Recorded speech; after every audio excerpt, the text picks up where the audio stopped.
فرض نہیں کیا گیا. البتہ محرم کے شب معراج ہو، شب برات ہو، ان مواقع پر روزے فضیلت کا باعث یہ بتائے گئے ہیں احادیث مبارکہ میں، لیکن فرض روزے تو صرف رمضان کے ہی ہیں. تو رمضان انتہائی رحمت والا مہینہ ہے، روزوں کا اہتمام کرنا چاہیے اور نماز تراویح بھی خشوع اور خضوع کے ساتھ ادا کرنی چاہیے. جی بہت بہت شکریہ مفتی سید مصباح الدین نقشبندی صاحب. آئیے ناظرین اس پروگرام میں پہلے کالر کو شامل کرتے ہیں، دیکھتے ہیں ہمارے یہ پہلے کالر کہاں سے، ان کا کیا سوال ہے. جی السلام علیکم. وعلیکم السلام ورحمۃ اللہ وبرکاتہ. السلام علیکم ورحمۃ اللہ وبرکاتہ. میں محمد احمد جاوید مہاراشٹر اورنگ آباد سے بات کر رہا ہوں. میرا سوال یہ ہے، سوال اس طرح ہے جو کلام پاک میں جب سجدے کی علامت آتی ہے جی تو انسان سجدہ کرتا ہے تو وہ ایک سجدہ کرنا یا دو سجدہ کرنا، اس کے بارے میں رہنمائی فرمائیے خصوصاً. بہت بہت جزاک اللہ. السلام علیکم ورحمۃ اللہ وبرکاتہ. اللہ تعالیٰ آپ لوگ سلامت رکھے. آمین. اور کوئی سوال آپ کا؟ جی جی جی اتنا ہی سوال ہے، ابھی میں نماز کے لیے جا رہا ہوں. ٹھیک، بہت بہت شکریہ کال کرنے کے لیے. آئیے ناظرین ایک اور کالر کو پروگرام میں شامل کرتے ہیں. جی السلام علیکم. السلام علیکم. جی مفتی صاحب، بھائی نے جو سوال کیا تھا کیا جواب دینا چاہیں گے؟ جی بسم اللہ الرحمن الرحیم. جیسا کہ ابھی سوال کیا گیا ہے کہ قرآن مجید کی تلاوت کی جاتی ہے تو آیت سجدہ آتی ہے، نماز تراویح میں بھی تلاوت کی جائے تو آیت سجدہ آتی ہے، تو اس موقع پر کیا ایک سجدہ کیا جائے یا دو سجدے کیے جائیں؟ تو یہاں پر یہ بات ذہن میں رہے کہ قرآن مجید کی تلاوت کی جا رہی ہو، خواہ نماز میں ہو یا پھر نماز کے علاوہ دیکھ کر قرآن مجید پڑھا جا رہا ہو، ہر دو صورت میں جب آیت سجدہ کی تلاوت ہوتی ہے تو اس موقع پر صرف ایک سجدہ کرنا واجب ہوتا ہے. اور پھر اس کا طریقہ بھی عرض کرتا ہوں. دو تکبیریں ہیں اور دو قیام ہیں، اور ان دونوں کے درمیان سجدہ ہے. سجدے کا طریقہ یہ ہے کہ کھڑے ہو کر اللہ اکبر کہتے ہوئے سجدے میں جائیں، سجدے کی تسبیحات پڑھیں، سبحان ربی الاعلی، پھر اللہ اکبر کہتے ہوئے سجدے سے کھڑے ہو جائیں. تو دو تکبیریں ہیں، ابتدا میں اللہ اکبر کہتے ہوئے سجدے میں جانا ہے اور پھر اللہ اکبر کہتے ہوئے سجدے سے سر اٹھانا ہے. اور دو قیام ہیں، کھڑے ہو کر سجدے میں جانا ہے، سجدے سے پھر سیدھا کھڑے ہو جانا ہے. یہ اس کا سنت اور مستحب طریقہ بتلایا گیا ہے، اور سجدہ ایک ہی کیا جائے گا. ویسے ہر رکعت میں دو دو سجدے ہیں، لیکن آیت سجدہ کی تلاوت ہونے کے بعد ایک ہی سجدہ کیا جائے گا، نماز تراویح میں ہو یا پھر نماز تراویح کے علاوہ دیکھ کر قرآن مجید کی تلاوت کی جا رہی ہو. ہاں البتہ نماز تراویح میں آیت سجدہ پڑھی گئی تو آیت سجدہ ختم ہونے کے ساتھ ہی اللہ اکبر کہتے ہوئے سجدے میں جائیں گے، سجدے کی تسبیح پڑھ کر اللہ اکبر کہتے ہوئے کھڑے ہو جائیں گے. کھڑے ہونے کے بعد بسم اللہ الرحمن الرحیم، اعوذ باللہ من الشیطان الرجیم، تعوذ اور تسمیہ نہیں پڑھا جائے گا، نہ تو سورہ فاتحہ کی تلاوت ہوگی، سیدھا جہاں پر رکے تھے اس کے بعد کی آیات بینات کی تلاوت کی جائے گی. جی بہت بہت شکریہ مفتی سید مصباح الدین نقشبندی صاحب. ناظرین آپ دیکھ رہے ہیں پروگرام رمضان ٹائم. فی الحال وقت ہو چلا ایک چھوٹے سے بریک کا. بریک کے بعد آپ کی خدمت میں پھر حاضر ہوں گے. آپ دیکھتے رہیے پروگرام رمضان ٹائم.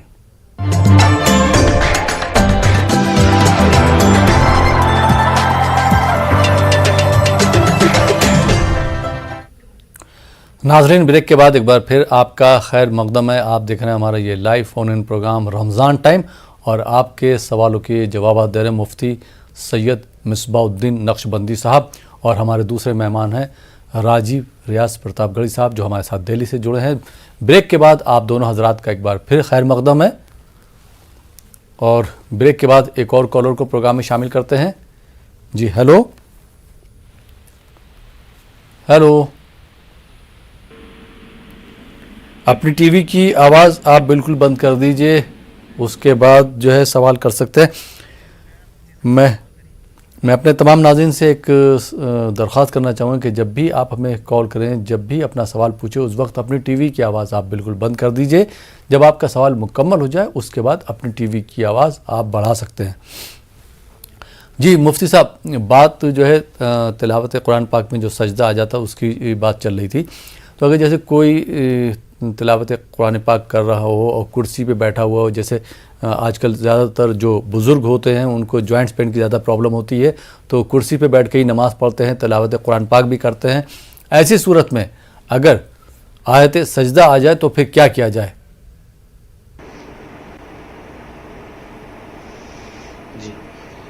بسم اللہ الرحمن الرحیم نحمده ونصلی ونسلم علی رسولہ الکریم وعلی آلہ وصحبہ اجمعین اما بعد۔ جو حضرات گھٹنوں میں تکلیف درد کی وجہ سے کرسی پر بیٹھ کر نماز پڑھتے ہوں یا نیچے نہیں بیٹھ سکتے تو کرسی پر بیٹھ کر ہی قرآن مجید کی تلاوت کرتے ہوں اور اس دوران آیت سجدہ آ جائے تو وہ حضرات سجدہ تلاوت کیسے کریں؟ اگر وہ زمین پر بیٹھ کر سجدہ تلاوت کر سکتے ہیں تو جیسا کہ ہم نے بریک پہ جانے سے پہلے طریقہ بیان کیا کہ کھڑے ہو کر اللہ اکبر کہتے ہوئے سجدے میں جائے، سجدے کی تسبیحات سبحان ربی الاعلی 3، 5 یا 7 مرتبہ پڑھیں، پھر تسبیحات پڑھنے کے بعد اللہ اکبر کہتے ہوئے کھڑے ہو جائیں۔ یہ تو ایک نارمل طریقہ ہوا۔ جو حضرات کرسی پر بیٹھے ہیں وہ زمین پر بیٹھ کر سجدہ نہیں کر سکتے تو وہ حضرات جب آیت سجدہ پڑھیں تو قرآن مجید کے نسخے کو بند کر کے بازو رکھ دیں، رکھنے کے بعد جس حالت میں بیٹھے ہیں اسی طرح اپنے دونوں ہاتھوں کو اپنی شانوں پر رکھ دیں، اپنی زانوں پر رکھ دیں دونوں ہاتھوں کو، اور رکھ کر اللہ اکبر کہتے ہوئے وہ سجدے میں جھک جائے۔ جب وہ بیٹھ کر نماز پڑھتے ہیں تو رکوع میں کے لیے جتنی مقدار میں جھکتے ہیں اس سے کچھ اور زیادہ مقدار میں سجدے کے لیے جھک جائے اللہ اکبر کہتے ہوئے، اور سجدے کی تسبیحات سبحان ربی الاعلی 3، 5 یا 7 مرتبہ پڑھ کر پھر اللہ اکبر کہتے ہوئے سیدھے ہو جائے تو یہ ان کے لیے سجدہ تلاوت کا طریقہ ہوا۔ اور نماز کا سجدہ بھی وہ معذ عذر کی وجہ سے کرسی پر بیٹھ کر نماز پڑھ رہے ہیں تو نماز کے سجدے کا بھی یہی طریقہ ہے۔ جی بہت بہت شکریہ مفتی صاحب۔ آئیے ناظرین ایک اور کالر کو پروگرام میں شامل کرتے ہیں۔ جی السلام علیکم۔ وعلیکم السلام۔ ہلو السلام علیکم۔ وعلیکم السلام۔ کون صاحبہ کہاں سے بات کر رہی ہیں؟ میں شکیلہ بول رہی ہوں علی گڑھ سے۔ جی شکیلہ صاحبہ سوال پوچھیے۔ میرا سوال یہ ہے کہ جیسے نماز میں آدمی بھی سجدہ کرتے ہیں تو وہ گھٹنا اس کے بل سجدہ کرتے ہیں، عورتیں بھی کرتی ہیں، بعض عورتیں تو ایسے کرتی ہیں آدمیوں کی طرح، اور کچھ عورتیں ایسے کرتی ہیں جیسے عورتیں کرتی ہیں، تو کون سا کس طرح سے سجدہ کرنا صحیح ہے عورتوں کے لیے، اور پیروں کے ناخن جو ہیں وہ کس طرف ہونے چاہیے، اور نماز میں جیسے کہ فرض ہیں، واجب ہیں، سنت ہیں، مطلب اس طرح کی بتائیں، نماز پر روشنی ڈالیں ذرا۔ اور کوئی سوال آپ کا؟ عہد نامے کو جو ہے مطلب کس لیے پڑھا گیا ہے؟ عہد نامہ مکے میں ٹانگا، وہ کس نے ٹانگا تھا لکھ کر مطلب، اور ایک نعت کی فرمائش ہے۔ یہ 2-3 سوال ہیں۔ ٹھیک، بہت بہت شکریہ شکیلہ صاحبہ، آپ نے علی گڑھ سے کال کیا۔ جی مفتی صاحب کیا جواب دینا چاہیں گے آپ؟ جی جو ان کا پہلا سوال تھا خواتین کے سجدے کی ہیئت سے متعلق، جی کہ انہوں نے کہا کہ بعض خواتین کی طرح سجدہ کرتی ہیں اور بعض جو ہے وہ مردوں کی طرح سجدہ کرتی ہیں، تو دونوں میں سے کون سا طریقہ درست ہے؟ تو دیکھیے جی، نماز جب خواتین ادا کر رہی ہوں تو نماز کا سجدہ ہو یا پھر جیسا کہ ہم نے کہا سجدہ تلاوت ہو یا سجدہ سہو ہو، یہ تینوں سجدے بھی خواتین کے لیے جو خواتین کا مخصوص طریقہ بتایا گیا ہے اسی طریقے کے مطابق کرنا چاہیے۔ سجدے کے اندر خواتین کی اور مرد حضرات کی ہیئت مختلف ہے۔ مرد حضرات کا جو سجدہ ہوگا وہ تھوڑا سا الگ ہے، خواتین کا سجدہ الگ ہے۔ ویسے سجدہ 7 اعضاء پر کیا جانا چاہیے۔ سجدے کی حالت میں 7 اعضاء زمین پر ٹکے ہوئے ہوں، دونوں پیر ہوں، دونوں گھٹنے ہوں، اور دونوں ہتھیلیاں ہوں، اور پیشانی ہو، پیشانی کے ساتھ ناک بھی زمین پر ٹکی ہوئی ہونی چاہیے۔ تو جب قیام کی حالت سے سجدے میں جائیں تو پیر تو زمین پر ٹکے ہوئے ہوتے ہیں، انگلیاں ایسے فولڈ ہوں، مڑی ہوئی ہوں کہ انگلیوں کا رخ پیر کی قبلے کی طرف ہونا چاہیے۔ پھر دونوں گھٹنے زمین پر ٹیکیں اور دونوں ہتھیلیاں زمین پر ٹیکیں، پیشانی کے ساتھ ناک زمین پر ٹیکیں۔ اور جب سجدے سے اٹھ رہے ہوں تو پہلے پیشانی کو اٹھائیں، پھر ناک کو اٹھائیں، پھر دونوں ہتھیلیوں کو اٹھائیں، پھر گھٹنوں کو زمین سے اٹھا کر قیام کی حالت کی طرف آ جائیں. یہ سجدے کا طریقہ ہے. 7 اعضاء پر سجدہ ہو. البتہ خواتین جب سجدہ کر رہی ہوں تو ان کے لیے ایک اور چیز یہ ہے کہ وہ بالکل سمیٹ کر سجدہ کریں گی. مرد حضرات جب سجدہ کریں گے تو ان کے بغل کشادہ رہیں گے، جو کوہنیاں ہیں وہ بغل اور بازوؤں سے علیحدہ رہیں گے کہ دونوں کے درمیان فاصلہ رہے گا. اور جب خواتین سجدہ کریں گی تو ان کے کوہنیاں ان کے بازوؤں سے بالکل ملے ہوئے ہوں گے. اور جب وہ سجدے میں جائیں گی تو ان کا جو سر ہے دونوں ہاتھوں کے درمیان آ کر وہ بالکل ڈھک جائے گا. اور اس کے علاوہ خواتین اپنے پیروں کو جو ران ہے، ران کا حصہ پیٹ سے ملا کر سجدہ کریں گی. اس کے برخلاف مرد حضرات جب سجدہ کریں گے تو ان کی جو ران ہے وہ پیٹ سے چمٹی ہوئی نہیں ہوگی بلکہ وہ پیٹ سے علیحدہ ہوگی. اور گھٹنے اور پیر کے درمیان کا جو حصہ ہے وہ پورا کا پورا خواتین جب سجدہ کریں گی تو زمین پر وہ ٹک جائے گا، برخلاف مرد حضرات کے کہ پیروں کی انگلیاں زمین پر ٹکی ہوئی ہوں گی اور انگلیوں کا رخ قبلے کی طرف ہوگا اور گھٹنے زمین پر ٹکے ہوئے ہوں گے. ان کے درمیان جو ہڈی ہے وہ ہڈی زمین پر ٹکی ہوئی نہیں ہوگی. تو خواتین کے سجدے کا مکمل طریقہ اس طریقے سے ہے جو ہم نے بیان کیا، اور مرد حضرات کے سجدے کا طریقہ اس طرح ہے جو ابھی آپ کے سامنے بیان کیا گیا ہے. جی بہت بہت شکریہ مفتی صاحب. آئیے ناظرین ایک اور کالر کو شامل کرتے ہیں. جی السلام علیکم. وعلیکم السلام. جی کون صاحب کہاں سے بات کر رہے ہیں؟ جی میں مدھیہ پردیش کے اندور سے بول رہا ہوں. جی سوال پوچھیے اپنا. سر میں پوچھا تھا کہ اپنے کو جیسے روزے کے حالت میں داڑھی بنانا اور آنکھ میں نقاب ڈالنا، جی یہ جائز ہے کہ نہیں؟ ٹھیک اور نائٹ صاحب کی فرمائش. ٹھیک جی بہت بہت شکریہ کال کرنے کے لیے. جی مفتی صاحب ایک جو شکیلہ صاحبہ نے سوال کیا تھا ان کا ایک سوال یہ بھی تھا کہ عہد نامہ کیوں پڑھا جاتا ہے، کیوں لوگ پڑھتے ہیں؟ جی بسم اللہ الرحمن الرحیم. دیکھیے عہد نامہ جو پڑھا جاتا ہے اس کے اندر ایک جو عہد نامہ جو مشہور ہے اور ہم تک پہنچا بھی ہے، اس کے اندر بندے اور رب کے درمیان ایک عہد ہوتا ہے. اس کو پڑھتے ہیں تو اس کے اندر ہوتا ہے کہ جو کچھ نیکیوں کے کام ہیں، فرائض اسلام ہیں، ارکان اسلام ہیں، ان کے کرنے کے سلسلے میں بندہ اللہ تعالیٰ سے عہد کرتا ہے. اور جو نافرمانیوں والے کام ہیں، شرک ہے اور گناہ کے کام ہیں، معصیت والی چیزیں ہیں، ان سے بچے رہنے کے لیے بھی اللہ تعالیٰ کے دربار میں عہد کرتا ہے. تو جب عہد کرتا ہے تو وہ عہد بندے کے پیش نظر ہوتا ہے، جس کی وجہ سے نیکیوں کرنے میں اس کو سہولت اور آسانی ہوتی ہے اور گناہوں سے بچنے میں بھی اس کو سہولت ہوتی ہے.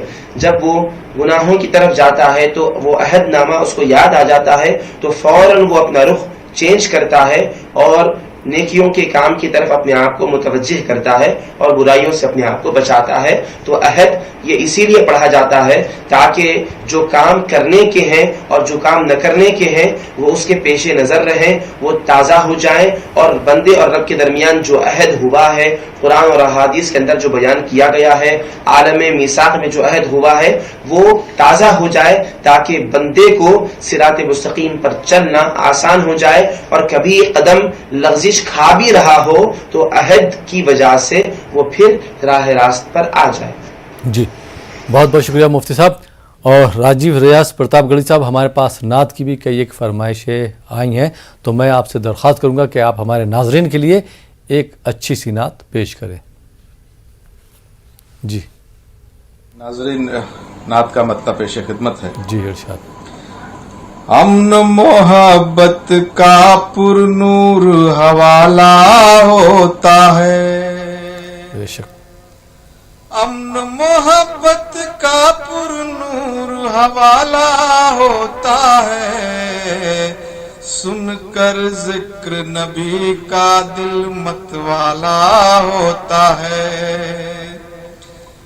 امن محبت کا پر نور حوالہ ہوتا ہے، سن کر ذکر نبی کا دل متوالا ہوتا ہے.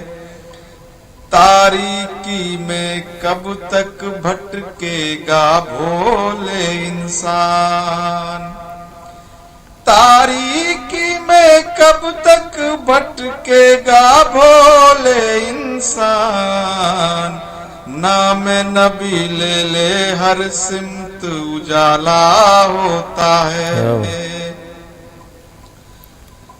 تاریکی میں کب تک بھٹکے گا بھولے انسان، نعت نبی لے لے ہر سمت اجالا ہوتا ہے، دین کے دشمن راہ تیری آسان نہیں سن لے، دین کے دشمن راہ تیری آسان نہیں سن لے، ظلم کے رستے میں مکڑی کا جالا ہوتا ہے، بہت خوب. دین کے دشمن راہ تیری آسان نہیں سن لے، ظلم کے رستے میں مکڑی کا جالا ہوتا ہے، نعت پڑھا کرتا ہے جب جب تو راجیب ریاض، بہت خوب. نعت پڑھا کرتا ہے جب جب تو راجیب ریاض، عشق محمد کا نشہ دو بالا ہوتا ہے، بہت خوب. بہت خوب.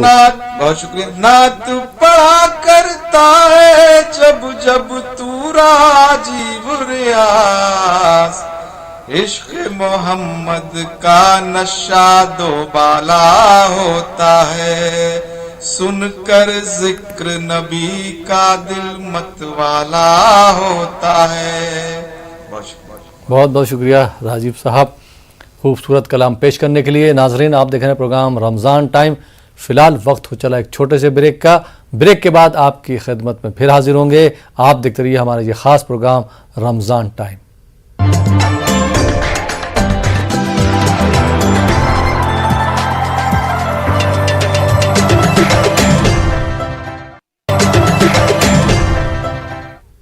ناظرین بریک کے بعد ایک بار پھر آپ کا خیر مقدم ہے. آپ دیکھ رہے ہیں ہمارا یہ خاص پروگرام رمضان ٹائم اور آپ کے سوالوں کے جوابات دے رہے ہیں مفتی سید مصباح الدین نقشبندی صاحب اور حمد اور نعت کا نذرانہ پیش کر رہے ہیں راجیو ریاض پرتاپ گڑھی صاحب.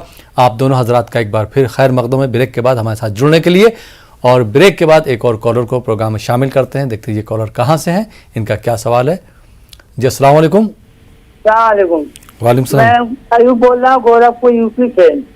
جی ہماری اہلیہ کا انتقال 2 نومبر ہو چکا ہے. رمضان میں ان کے لیے میں اسرار صاحب کو کیا کر سکتا ہوں؟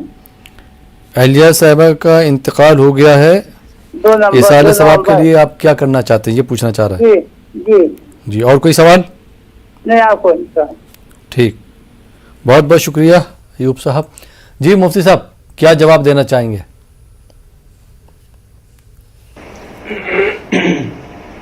بسم اللہ الرحمن الرحیم نحمده ونصلي ونسلم على رسوله الكریم وعلى آلہ وصحبہ اجمعین اما بعد. بھائی صاحب بہت اچھا آپ نے سوال کیا ہے کہ آپ اپنی اہلیہ صاحبہ کے لیے ایصال ثواب کا اہتمام کرنا چاہتے ہیں. ان کے دنیا سے رخصت ہونے کے بعد بھی آپ کے دل میں ان کے حوالے سے یہ جو جذبہ ہے یہ قابل تعریف ہے اور لائق تحسین ہے. اب آپ اپنی اہلیہ کے لیے ایصال ثواب کا اہتمام کرنا چاہتے ہیں اور یہ مہینہ ہے ماہ رمضان کا. دیگر اور بھی بہت سارے کام کیے جا سکتے ہیں لیکن اس مہینے کی مناسبت سے ایک کام یہ بھی کیا جا سکتا ہے کہ آپ ان کے ایصال ثواب کے لیے روزے داروں کو افطار کرائیں, کیونکہ حدیث مبارک میں اس کی بڑی فضیلت آئی ہے. حبیب پاک علیہ الصلوۃ والسلام نے ارشاد فرمایا کہ جو روزے دار کو افطار کراتا ہے تو اللہ سبحانہ و تعالی روزے دار کو افطار کرانے کی وجہ سے پورے روزے کا ثواب عطا فرماتا ہے افطار کرانے والے کو بھی, اور روزے دار کے ثواب میں سے ذرا برابر بھی کمی نہیں کی جا سکتی ہے. تو اب چونکہ یہ رمضان کا مہینہ ہے تو اس میں روزے داروں کو افطار کرائیں، گھر پر بلا کر افطار کرائیں یا پھر افطار کے پیکٹس بنا کر ان کے گھروں تک آپ پہنچا دیں.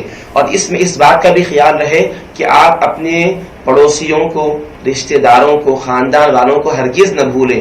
اور خاص بات یہ ہے کہ آپ اپنی اہلیہ کے والدین اگر ان کے ہوں تو ان کے والدین تک بھی پہنچائیں، ان کے بھائی بہن اور ان کے رشتہ دار، ان کے گھر والوں تک ضرور اس پیکٹس وغیرہ کو یا افطار کی چیزوں کو پہنچائیں. یہ بہت اور اچھی بات رہے گی. جی بہت بہت شکریہ مفتی صاحب. اور مفتی صاحب ایک یہ سوال تھا کہ جیسے رمضان کے مہینے میں فدیہ دیا جاتا ہے، فطرہ دیا جاتا ہے، زکوٰۃ دی جاتی ہے، تو کیا صدقہ بھی جو ہے رمضان میں دے سکتے ہیں؟ حالانکہ صدقہ دے سکتے تھے پہلے، اس کے اہل تھے، لیکن صدقہ نہیں دیا، یہی سوچا کہ رمضان میں دیں گے کیونکہ رمضان میں ثواب زیادہ ملتا ہے. تو کیا ایسا کیا جا سکتا ہے؟ جی بسم اللہ الرحمن الرحیم. دیکھیے صدقے کی کئی قسمیں ہیں. ایک صدقات واجبہ ہے اور ایک نافلہ ہے. جیسے صدقہ واجبہ کیا ہے؟ جو فطرہ دیا جاتا ہے، صدقہ فطر، وہ صدقہ واجبہ ہے، اس کو دینا ضروری ہے. اور اس کے علاوہ اگر کسی چیز کے کا ہونے پر منت مانی تھی کہ میں اتنی رقم صدقہ کروں گا، تو اب ایسی صورت میں وہ صدقہ بھی واجب ہو جاتا ہے. تو آپ جب چاہیں تب دے سکتے ہیں. مطلب آپ نے نیت کی تھی وقت کے اعتبار سے کہ اگر میرا یہ کام ہو گیا تو میں فلاں وقت صدقہ کروں گا، تو اگر وقت کا تعین کیے تھے تو جس وقت کا تعین کیے تھے اسی وقت میں صدقہ دینا ہوگا. ورنہ اگر نارمل ایسے ہی کہے تھے کہ میں صدقہ دوں گا اور رمضان شریف میں صدقہ دے رہے ہیں تو پھر چونکہ ثواب اور زیادہ ہو جاتا ہے. اور جو صدقہ فطر ہے وہ عید کے دن دیا جاتا ہے، عید کی نماز کو جانے سے پہلے، نماز کی ادائیگی سے پہلے. لیکن رمضان شریف کی مناسبت سے ثواب زیادہ حاصل کرنے کے ارادے سے اگر صدقہ فطر پیشگی رمضان میں دینا چاہتے ہیں تو اس کی بھی بالکل اجازت ہے.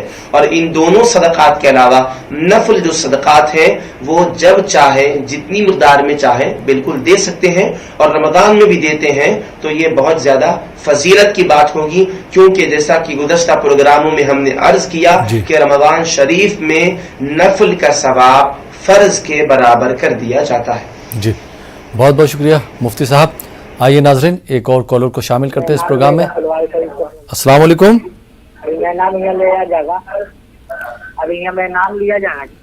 ہیلو السلام علیکم. جی وعلیکم السلام. جی کہاں سے بات کر رہے ہیں آپ؟ جی وعلیکم. ہم بات کر رہے ہیں فلواری شریف سے. جی سوال کیا آپ کا؟ اور ایک میرے چچا ہے، دادی انتقال کی ہیں. ٹی وی کی آواز بند کر دیجئے، آپ کی آواز یہاں تک صحیح نہیں پہنچ پا رہی ہے. جی ٹی وی کی آواز بند کر. سوال کیا آپ کا؟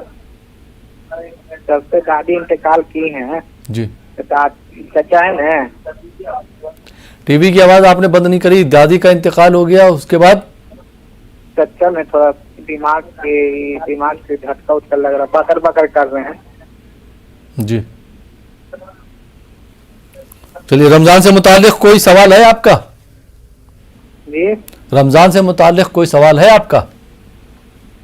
نہیں. جی اسلام. ٹھیک ہے، بہت بہت شکریہ. جی راجیب صاحب نعت کی فرمائش آئی ہے تو میں چاہوں گا کہ آپ ہمارے ناظرین کے لیے ایک نعت پیش کیجیے. ناظرین اکرام ایک اور نعت آپ کی خدمت پیش کرتا ہوں. جی ارشاد. جو بھی سچا حضور والا ہے، جو بھی سچا حضور والا ہے، جو بھی سچا حضور والا ہے، وہ اندھیروں میں نور والا ہے. کیا بات، بہت خوب.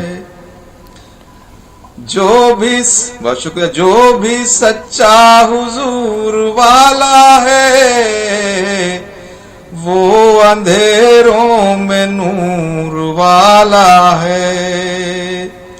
نسبت آپ سے ہے روحانی،